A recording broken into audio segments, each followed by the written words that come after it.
Wednesday, everyone.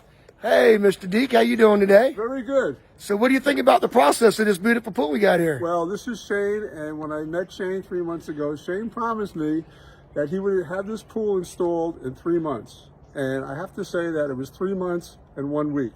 Wow. And it came out beautiful. How about that? Everything was great. That's what I'm talking about. Check this out, guys. Look at this. Look at this beautiful pool. Look at this freeform. Look at this. I tell you, nobody does a freeform like Island Breeze and Florida Coastal, I tell you.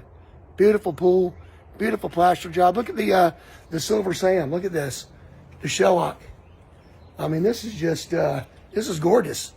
I used to sell ivory, but I'm telling you, this silver, future customers out there, you might want to consider this shellac. I'm telling you, about 50% of our pools these days are getting the shellac. What do you think about the shellac, Mr. Deak?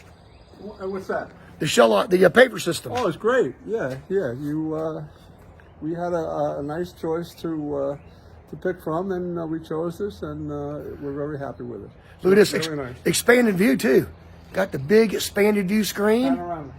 So yeah, this is pretty. I remember designing this one, even though I'm getting a little older. I still can remember most of everything. Anyhow, I just wanted to share this with you. Share Mr. Deak's great experience. You all have a blessed day. And guess what? When you see this guy on the job with the big beard, he's doing his job. He's getting your pool built quick. Y'all have a good day. We'll see you on the next one.